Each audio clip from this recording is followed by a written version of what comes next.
क्या आपने कभी सोचा है कि भारत की सबसे बड़ी कंपनी टाटा ग्रुप, जिसने देश को इंडस्ट्री की दुनिया से मुकाबला करने के लायक बनाया, वो एक समय ऐसी हालत में थी कि कंपनी को बंद करना पड़ सकता था। और उस कठिन समय में एक महिला ने न सिर्फ अपना सब कुछ दांव पर लगाया, बल्कि अपनी बेशकीमती चीजें बेचकर कंपनी को बचा लिया। और उस महान महिला का नाम था मेहरबाई टाटा। एक ऐसी महिला जिनकी कुर्बानी, हिम्मत और देशभक्ति की कहानी आज बहुत ही कम लोग जानते हैं। चलिए आज हम जानते हैं टाटा ग्रुप की अनकही नायिका मेहरबाई टाटा की पूरी कहानी को। तो चलिए वीडियो की शुरुआत करते हैं।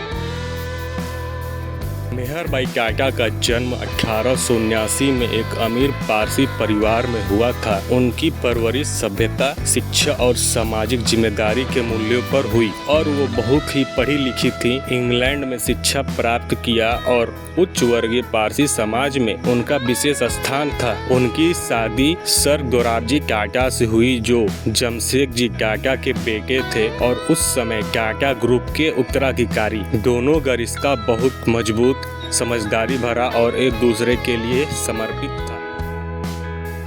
मेहरबाई सिर्फ एक कारोबारी परिवार की बहू ही नहीं थी, वो एक शिक्षित, जागरूक और समाज सेवी महिला थी। उन्होंने महिला शिक्षा, स्वास्थ्य और स्वतंत्रता आंदोलन में बढ़ चढ़कर हिस्सा लिया। गांधी जी से उनकी घनिष्ठता थी। महिलाओं की स्थिति सुधारने के लिए उन्होंने कई सम्मेलन किए, पर जिस घटना ने उन्हें भारत के कॉर्पोरेट इतिहास में अमर बना दिया, वो थी टाटा कंपनी को डूबने से बचाने के लिए अपने सबसे कीमती चीजें कुर्बान कर देना।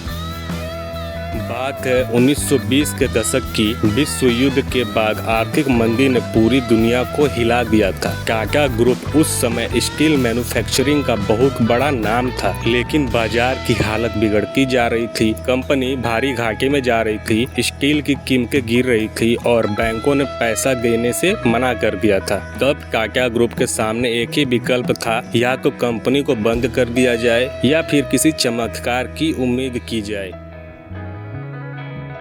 सर दोराबजी टाटा इस संकट से बहुत ही ज्यादा परेशान थे। जब मेहरबाई को यह पता चला तो उन्होंने बिना किसी संकोच के अपने सभी कीमती जेवर, जिनमें हीरो से जड़ा हुआ हार, कीमती रत्न और बेशकीमती आभूषण शामिल थे, वो सारे गहने उन्होंने सर दोराबजी टाटा को सौंप दिए। और इन गहनों की कीमत उस समय करीब 1 करोड़ रुपए से भी अधिक थी, जो आज के हिसाब से 1000 करोड़ रुपए से भी ज्यादा हो गई। मेहरबाई जी ने कहा, अगर इन गहनों से कंपनी और देश का भविष्य बच सकता है तो इससे बड़ी बात और क्या ही हो सकती है। ये गहने बैंक में गिरवी रखे गए और उसी पैसे से टाटा ग्रुप को दोबारा से खड़ा किया गया।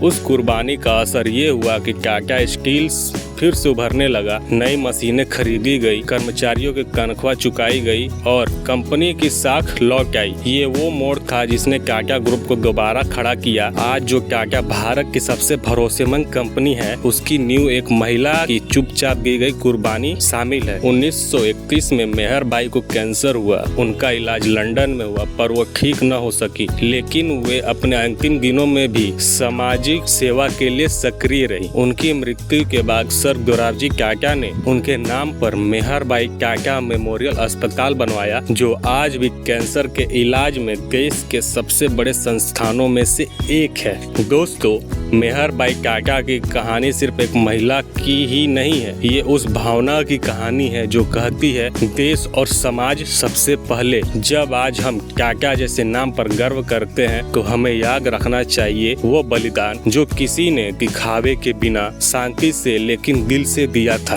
अगर आपको मेहरबाई टाटा की ये प्रेरणादायक कहानी पसंद आई हो तो इस वीडियो को लाइक करें और शेयर जरूर करें और